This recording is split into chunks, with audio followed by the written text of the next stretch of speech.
નમસ્કાર મિત્રો, દેશ અને દુનિયાના સુપરફાસ્ટ સમાચારમાં તમારું સ્વાગત છે। ભારત અગ્નિ મિસાઇલનું પરીક્ષણ કરશે। ભારત આગામી 24 અને 25 સપ્ટેમ્બરના રોજ બંગાળની ખાડીમાં મિસાઇલનું પરીક્ષણ કરવા જઈ રહ્યો છે। આ માટે નોટિસ ટુ એરમેન જાહેર કરવામાં આવ્યો। આ મિસાઇલની મારક ક્ષમતા 1500 કિલોમીટર સુધીની છે।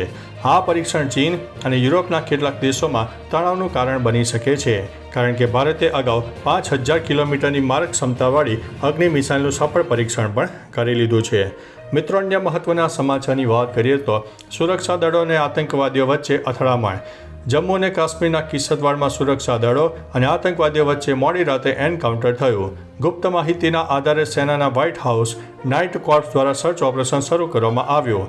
ઓપરેશન દરમિયાન આતંકવાદીએ ગોળીબાર શરૂ કર્યો, જેના જવાબમાં સુરક્ષા દળોએ પણ વળતો હુમલો કર્યો। આતંકવાદીઓ અને સુરક્ષા દળો વચ્ચે ગોળીબાર ચાલુ છે અને આ સાથે કઠુઆમાં સર્ચ ઓપરેશન પણ ચાલી રહ્યું છે। મિત્રો, અન્ય મહત્વના સમાચારની વાત કરીએ તો ટ્રમ્પ અને જિનપિંગની ફોન ઉપર વાતચીત। શું બરફ પીગળી રહ્યો છે? અમેરિકાના રાષ્ટ્રપ્રમુખ ટ્રમ્પ અને ચીનના રાષ્ટ્રપ્રમુખ જી જિનપિંગ વચ્ચે ફોન ઉપર વાતચીત થઈ। આ ફોન કોલ ટિકટોકના સોદા અને ટેરિફ વોર વચ્ચે થયો। ચીનના મીડિયાએ આ સમાચારની પુષ્ટિ કરી, પરંતુ વાતચીતની વિગતો જાહેર થઈ નથી। આ વાતચીતને બંને દેશોના સંબંધો સુધારવાની દિશામાં એક પહેલ તરીકે જોવાઈ રહી છે। ખાસ દક્ષિણ કોરિયામાં યોજાનારા આર્થિક સંમેલન પહેલાં આ ફોન કોલ મહત્વપૂર્ણ છે। મિત્રો, અન્ય મહત્વના સમાચારની વાત કરીએ તો અનિરુદ્ધસિંહ જૂનાગઢ જેલમાંથી પાછા ગોંડલ પહોંચ્યા। રીબડાના અનિરુદ્ધસિંહ જાડેજાએ પોપટ સોરઠિયા હત્યા કેસમાં ગોંડલ કોર્ટમાં સરેન્ડર કર્યું। કોર્ટના આદેશ પ્રમાણે સાંજે 7 વાગે તેઓ જૂનાગઢ જેલમાં પહોંચ્યા। જોકે અમિત ખૂંટના કેસમાં પણ તેમનું નામ હોવાથી રાત્રે 10:30 વાગે ગોંડલ પોલીસે તેમને જૂનાગઢ જેલમાંથી પરત ગોંડલ લાવીને કબજો મેળવ્યો છે। આ કેસમાં કાયદાકીય પ્રક્રિયા આગળ વધી રહી છે અને સમગ્ર ઘટનાક્રમ ઉપર લોકોની નજર છે। મિત્રો, અન્ય મહત્વના સમાચારની વાત કરીએ તો જૂનાગઢમાં ધોધમાર વરસાદ, નવરાત્રિ આયોજકો ચિંતામાં। જૂનાગઢમાં લાંબા સમયના વિરામ બાદ મેઘરાજાએ પધરામણી કરી છે। સાંજે વીજળીના કડાકા ભડાકા સાથે ધોધમાર વરસાદ વરસતા શહેરમાં ઠંડક પ્રસરી ગઈ। નવરાત્રિના આગમન ટાણે વરસાદ પડતા ખેલૈયાઓ અને આયોજકોમાં ભારે ચિંતાનો માહોલ જોવા મળ્યો। મુખ્ય માર્ગો પર પાણી ભરાઈ જતા વાહન ચાલકો મુશ્કેલીમાં મુકાયા હતા, તો બીજી તરફ લણણી સમયે વરસાદ આવતા ખેડૂતો પણ ચિંતિત છે। મિત્રો, અન્ય મહત્વના સમાચારની વાત કરીએ તો દૂધધારા ડેરીના 14 બેઠકોના પરિણામો પર સૌની નજર। ભરૂચમાં દૂધધારા ડેરીની 14 બેઠકોના પરિણામ જાહેર થવાના છે, જેમાં 30 ઉમેદવારોનું રાજકીય ભાવિ નક્કી થશે। ભાજપના 2 જૂથ આમને સામને આવ્યા, જ્યાં ઘનશ્યામ પટેલ સામે અરુણસિંહ રાણા મેદાનમાં છે। બીટીપીના મહેશ વસાવાએ ભાજપને ટેકો જાહેર કરતા સ્પર્ધા વધુ રસપ્રદ બની છે। ભરૂચ અને નર્મદા જિલ્લામાં 100% મતદાન થતાં પરિણામો ઉપર સૌની નજર છે। મિત્રો, અન્ય મહત્વના સમાચારની વાત કરીએ તો ફરીથી પશુપાલકોનો વિરોધ, દૂધ ઢોળીને રોષ ઠાલવવામાં આવ્યો। વડોદરાના પાદરા વિસ્તારમાં અભોર ગામ સહકારી દૂધ મંડળી સામે પશુપાલકોએ ભારે વિરોધ નોંધાવ્યો। મંડળીમાં ચાલી રહેલી ગેરરીતિઓ અને પશુપાલકો સાથે થતા દુર્વ્યવહારને કારણે તેઓએ દૂધ ઢોળીને પોતાનો રોષ વ્યક્ત કર્યો। પશુપાલકોએ સંયુક્ત રીતે જાહેર કર્યું કે તેમની માગણીઓ પૂર્ણ ન થાય ત્યાં સુધી મંડળીમાં દૂધ નહીં ભરે।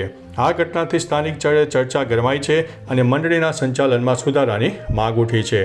મિત્રો, અન્ય મહત્વના સમાચારની વાત કરીએ તો સુરેન્દ્રનગરના હળવદ એપીએમસીમાં મગફળીનો મહત્તમ ભાવ કેટલો? 19 સપ્ટેમ્બર 2025ના રોજ ગુજરાતના વિવિધ એપીએમસી માર્કેટમાં પાકના ભાવ જાહેર થયા। સુરેન્દ્રનગરના હળવદ એપીએમસીમાં મગફળીનો મહત્તમ ભાવ 6650 રહ્યો। કપાસના ભાવ 4500થી 8045, પેડીના ભાવ 1250થી 2486, ઘઉંમાં 2250થી 2925, બાજરામાં 1425થી 2905 અને જુવારમાં 2000થી લઈને 4550 નોંધાયા છે। ખેડૂતો આ માહિતીના આધારે માર્કેટમાં પોતાની ખરીદી અને વેચાણની યોજના બનાવી શકશે। મિત્રો, અન્ય મહત્વના સમાચારની વાત કરીએ તો લાઠી પંથકમાં ધોધમાર વરસાદ। લાઠી શહેર અને આસપાસના ગ્રામ્ય વિસ્તારમાં ભારે વરસાદ પડ્યો। ટોડા, કેરિયા, શેખ, પીપરિયા, હરસપુર, દેવળિયા સહિતના ગામોમાં ધોધમાર વરસાદથી તળાવો અને ચેકડેમ છલકાયા। ખેડૂતોમાં આ વરસાદને લઈને ખુશીનો માહોલ છે, કારણ કે પાક અને જમીન માટે મહત્વપૂર્ણ વરસાદ છે। ખેડૂતો આશા રાખે છે કે આ વરસાદ તેમના ખેડૂત જીવનમાં લાભકારી રહેશે અને કૃષિ પાક વિકાસ માટે મદદરૂપ થશે। મિત્રો, અન્ય મહત્વના સમાચારની વાત કરીએ તો વડોદરામાં ફરી એકવાર શાંતિ ડહોળવાનો પ્રયાસ। સંવેદનશીલ જૂની ગઢી વિસ્તારમાં પથ્થરમારાની ઘટના, ઉશ્કેરાયેલા લોકોએ નવરાત્રિ પંડાલને નિશાન બનાવ્યું, ઈંટોના રોડા અને પગરખાં છૂટા ફેંક્યા, નાસભાગમાં જીવ બચાવવા લોકો ભાગ્યા, એઆઈથી પવિત્ર સ્થળ મક્કા મદીનાની વિવિધ પોસ્ટ મુદ્દે વિરોધ, હિન્દુ યુવકે વિવાદિત પોસ્ટ સોશિયલ મીડિયા પર મૂકેલી, ઘટનાની ગંભીરતાને જોઈને પોલીસ કાફલો ઘટના સ્થળે પહોંચી ગયો છે. મિત્રો, અન્ય મહત્વના સમાચારની વાત કરીએ તો હોંગકોંગમાં 100 વર્ષ જૂનો જીવતો બોમ્બ મળી આવ્યો છે. હોંગકોંગમાં ખોદકામ દરમિયાન બીજા વિશ્વયુદ્ધના સમયનો 450 કિલોગ્રામનો જીવિત બોમ્બ મળી આવતા ભારે હડકંપ મચી જવા પામ્યો છે. બોમ્બ અત્યંત ખતરનાક હોવાથી તાત્કાલિક 6000 લોકોને સુરક્ષિત સ્થળે ખસેડવામાં આવ્યા છે. આ બોમ્બ 1.5 મીટર લાંબો છે અને તેને ડિફ્યુઝ કરવામાં મોટો પડકાર છે. ભૂતકાળમાં પણ આવા બોમ્બ મળી આવ્યા છે, જે દર્શાવે છે કે બીજા વિશ્વયુદ્ધના અવશેષો હજુ પણ હાજર છે.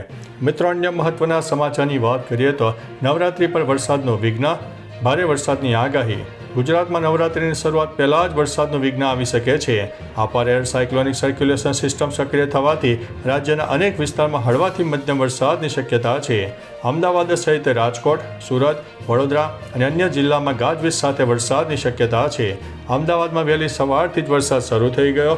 નવરાત્રિની ઉજવણી પર અસર થવાની સંભાવના વ્યક્ત કરાઈ છે. તો ચાલો મિત્રો, ફરીથી દેશ અને દુનિયાના સુપરફાસ્ટ સમાચાર લઈને મળતા રહીશું. ત્યાં સુધી અમને રજા આપશો. નમસ્તે.